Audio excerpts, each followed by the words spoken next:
எந்த கொம்பனாலும் குறை சொல்ல முடியாத ஆட்சி தான் இந்த திமுகவினுடைய ஆட்சின்னு சொல்லிட்டு முதல்வர் மேடைதோறும் பேசிக்கிட்டு இருக்கிறார். அப்படிதான் சொல்லிக்கிட்டாங்க ஊர்ல. மேல நீங்க பார்க்கக்கூடிய அந்த காணொளி இருக்குது இல்லையா, இது எங்கேயோ ஒரு மாநிலத்தில் நடந்தது கிடையாது. இந்த மண்ணில், இந்த தமிழ்நாட்டில் நாம வாழக்கூடிய பகுதியில் நடந்திருக்குது. கமுதி பேருந்து நிலையத்தில் மது மற்றும் கஞ்சா போதையால பொறுக்கி நாய்ங்க காரை வச்சுக்கிட்டு அட்ராசிட்டி பண்ணி அங்கே இருக்கக்கூடிய பழக்கடைகள், அவங்க வயிற்று பிழப்புக்கு ஏதோ ஒரு கடையை வச்சு நம்பி பொழைச்சிட்டு இருக்கிறாங்க. பழக்கடைகள் சேதமடைந்திருக்குது. 2 பேருடைய கால் எலும்பு முறிஞ்சிருக்குது. பலருக்கும் பலத்த சேதம் ஏற்படுத்திருக்குது. பொதுமக்களினுடைய வாகனங்கள், நிறுத்தப்பட்ட வாகனங்கள்லாம் சேதமடைஞ்சிருக்கிறாங்க. எல்லாத்துக்கும் காரணம் கஞ்சா மது போதை. காவல்துறை கைது பண்ணிட்டாங்க.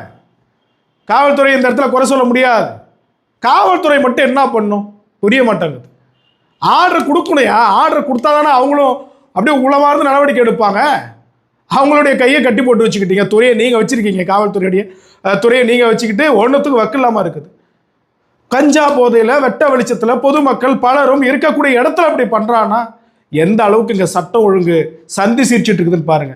அந்த இடத்துல ஒரு குழந்தையோ, ஒரு கர்ப்பிணி பெண்ணோ, ஒரு வயது முதிர்ந்தவர்கள் இருந்தாங்கன்னா என்ன ஆயிருக்கும்? உயிர் போயிருக்கும்.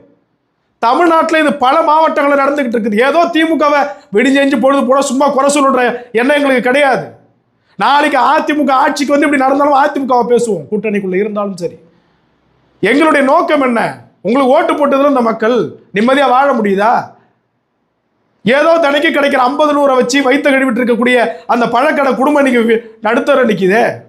எத்தனை பேர் சொந்த கஷ்டப்பட்டு அவன் சொந்தமாக ஒரு வண்டியை வச்சிருப்பான், அவன் வாகனம்லாம் பழுதடைஞ்சு போயிருக்குதே, கால் முறிஞ்சிருக்குதே. இதுக்கெல்லாம் யார் பதில் சொல்ல போறது?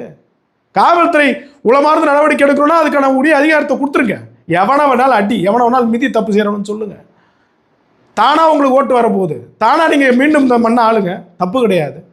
கஞ்சா புழக்கம் நாளுக்கு நாள் அதிகரித்து கொண்டு இருக்கிறது. பிந்தைய ஆட்சியில் இது கிடையாது. இது போன்ற அவலம் கிடையாது. இருந்தா பேசியிருப்போம், அடுத்து வந்து இருந்தாலும் பேசுவோம். தமிழக அரசுக்கு ஒரு பெரிய வேண்டுகோள் வைக்கிறோம். கஞ்சா புழக்கத்தையும் மது பழக்கத்தையும் ஒழிக்க வேண்டும் என்றால் அதற்கு உரிய நடவடிக்கை நீங்கள் எடுக்க வேண்டும். இல்லையெனில் இந்த நாடு சுடுகாடாக மாறும்.